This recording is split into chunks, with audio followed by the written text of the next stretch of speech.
मित्रांनो नमस्कार। आजचा व्हिडिओ आपला 11वी ऑनलाईन प्रक्रिया प्रवेश प्रक्रिया मागील वर्षापासून सुरू झालेली आहे आणि हे दुसरं वर्ष आहे।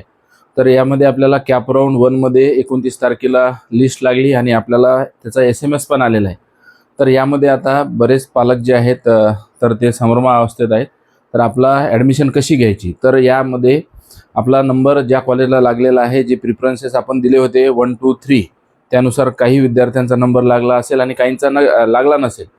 तर ज्यांचा नंबर आता लागलेला आहे कॉलेजला, तर त्यांना आता आपला सध्या TC आणि मार्कशीट ह्या दोन गोष्टी जे आहेत तर त्या सध्या अवेलेबल झालेल्या नाही आहेत। तर त्यामध्ये आपल्याला एक पर्याय असतो। तर हा पर्याय कोणता आहे, तर तिथे आपल्याला एक हमीपत्र जे आहे तर ते हमीपत्र तिथे आपण कुठले डॉक्युमेंट आपण नंतर देणार आहे आणि कुठले आता सबमिट करतो आहे, म्हणजे आपलं कास्ट सर्टिफिकेट असेल किंवा ऑनलाईन जी मार्कशीट आपण भरलेली आहे ती असेल किंवा ऑनलाईन तो फॉर्म आपण सबमिट केलेला आहे तो असेल, आधार कार्ड असेल, तर याही बेसवर आपल्याला ॲडमिशन करता येते। काही असं म्हणजे संभ्रम नाही आहे।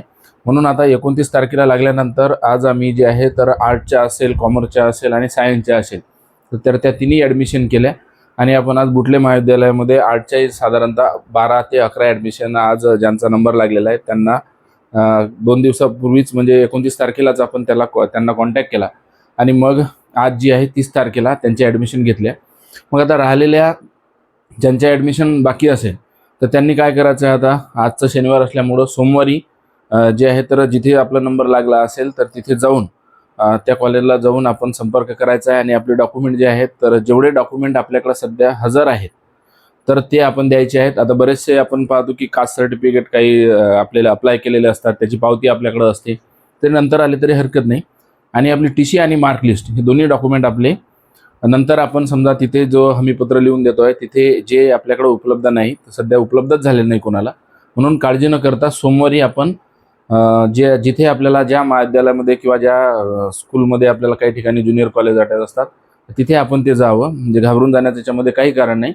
आणि हा व्हिडिओ जे पालक म्हणजे ज्यांचे पाल्य 10व्या वर्गात आहेत आणि 11वीत प्रवेशित आहेत, ज्यांनी ऑनलाईन अर्ज भरलेला आहे त्यांना सगळ्यांना पाठवा आणि आपल्या दिग्रस तालुक्यातीलच नव्हे तर यवतमाळ जिल्हा असेल किंवा सगळ्या विदर्भामध्ये आपल्या कोणी नातेवाईक असेल ज्यांनी 11वीला ऑनलाईन प्रवेशाची प्रक्रिया अर्ज केलेला आहे, ज्याला ॲडमिशन घ्यायची आहे, तर त्या संदर्भातला हा व्हिडिओ असेल।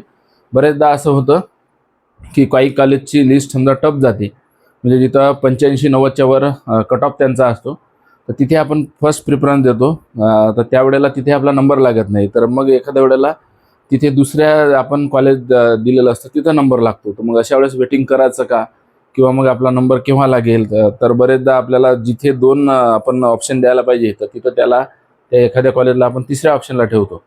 तर ह्या बाबी आहेत त्यात थोड्या, म्हणजे जे आता 12वीला विद्यार्थी आहेत किंवा जे स्टाफ असतो आपला त्यांच्याकडून थोडं गाईडलाईन घ्या आणि गोंधळात जाऊ नका।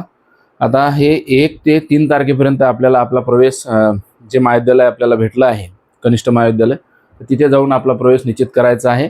डॉक्युमेंट सध्या नसलं तरी ते हमीपत्राच्या द्वारा होतं आणि या माध्यमातून हा व्हिडिओ आपण जिथे पाहत असाल आणि आपला नातेवाईक कोणी समजा घरचं असेल तर ठीक आहे, आणि नातेवाईक जरी असेल तर त्यांना देखील शेअर करा, जेणेकरून ॲडमिशनच्या संदर्भात ज्या काही आपल्या मनामध्ये संभ्रम असतात तर तिथे ते घरून न केल्यापेक्षा एखाद्या वेळेला जिथे आपला नंबर लागला आहे किंवा नंबर कदाचित लागलाही नसेल, याच्यामध्ये राऊंड 2 राऊंड 3 आणि शेवटला पण 4 राऊंड होतात, तर म्हणून असं काही घाबरून जाण्याचं कारण नाही। आणि सध्या जे आपले डॉक्युमेंट राहिलेले आहेत तर ते डॉक्युमेंट ज्यावेळेला येईल त्यावेळेला तुम्हाला ते सबमिट करायचे आहे। आणि सध्या ॲडमिशन आपलं जे आहे तर तिथे जिथून आपण हे केलं समजा ऑनलाईन केलं तिथून तुम्हाला एक अलॉटमेंट लेटर मिळतं, तर त्या अलॉटमेंट लेटर तुम्हाला घ्यायचं आहे आणि त्यानंतर जी कॉलेजची वगैरे जी फीज असेल, सायन्सवाल्यांसाठी समजा 380 रुपये असतं किंवा आर्टवाल्यांसाठी 260, वेगवेगळ्या त्याची तुम्हाला फीज तुमच्या त्याच्यावर दिलेली आहे ती फी भरायची आहे आणि सध्या आपला जो आहे प्रवेश तुम्हाला निश्चित करायचा आहे।